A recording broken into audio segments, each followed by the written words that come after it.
Hey Scouts, how you doing? Tom here. Today we're going to go over a brief video on how to make a cup of tea when there's no electricity nearby. So all we're going to need for this video is some sort of canister, some sort of boiling tube. I've got a JetBoil, which is the most commonly used. However, you can find many different versions of these that all do the same thing, even if they're not called a JetBoil. We'll go over one of these in a moment. And then all I'm going to need is my mug, which has got my tea bag inside, and some water. And that's it. So let's get on with it and let's talk about a JetBoil. So I've taken my JetBoil apart just into its basic points. So we've got the JetBoil itself with its heat shroud here, and then it comes with a lid. And normally over the heat shroud whilst travelling, you have this protective housing. This stops it getting damaged whilst you're moving around. Inside your JetBoil, you will find a tripod of some sort. This is to put your gas bottle, which also some gas bottles will fit inside their JetBoils or they're similar. Well, some won't, but these are used on the bottom of your bottle so that it has a stable base because you're going to be using something that's hot.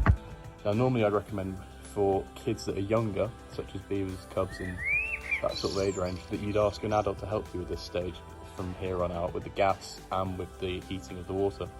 But Scouts, I'm sure you guys can do that one yourself. Anyway, also inside your JetBoil is your unit. This connects to the gas bottle via a screw mount, and then what this does is enable you to control the flow using this here. Hang on, let's see if I can. Yeah, there you go. So this twists and allows you to control the flow of gas. Also, my one comes with an igniter. I don't know if it's. Yeah, you can just about make that out flashing, and this enables me not to carry matches or a lighter. If yours doesn't have a self-igniter, all you'll need to do is carry a box of matches with you as well. And then to make your JetBoil, take your safety cap off the top of your gas bottle and simply screw two parts together. He says. It's a little bit tricky. There we go. So yeah, so we're just screwing two parts together until, oh, there you go, careful with that part. As you can see, my bottle hasn't been used for very much, so it's still quite full, and that's why you need to be very careful. I've also made sure, as you can see, I've got a gap between my feet, which I'm doing all my work over, and I'm doing it all over the lawn. Now, nothing bad will come from that little bit of liquid spillage, but however, you just have to be careful with it because it's very, very cold. Now we've got this connected, we can begin to ignite it. However, first we need to put it down on a stable platform. I've got you guys on a table right now, which I'm also going to use for my boil. So if we just move the cup aside, and then we can put that there. Okay, so here you can see the igniter, and this is the control to flow the gas. Now for the boil itself, it's just a little unit like this with a big empty gap. This is where you put your water. There is a maximum fill line that is there. This is to enable you to safely boil water, because when you boil it, bubbles are created as the water begins to evaporate, because water evaporates at 100 degrees, which is also the boiling point. That's what we want to make our nice cup of tea. However, that gas and those bubbles need space to go into. So on these, they have a safety line to enable you to safely begin to boil. What we do, these have got a little slot here, and you can see the slot here. All we do is line it up and twist it on. Now it's twisted on, the whole thing is one singular piece together, and now we're ready to pour in our water up to the safe line, which I'm doing very carefully. Oh, as you can see, some spilling out because I'm trying to use a mug for this.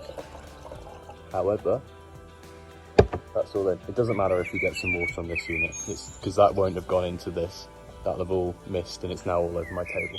So that's fine. So all we then do is take our lid, put that on the top, make sure it's properly sealed on. Now this is another point where I'd say younger ones, you need to go and ask your parent for help at this point. So all we're going to do now is twist. We hear the gas flow. And there we go. That's all it takes. And I just moved you guys slightly. You can now see the flame inside the boil. That is starting to heat up our water and begin to boil it. Now, the more you twist this, the quicker you'll be able to heat up downside is that you will go through your gas faster.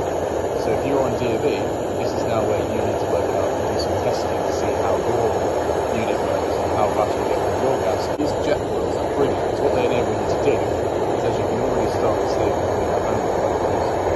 occasionally you'll see a little puff of smoke.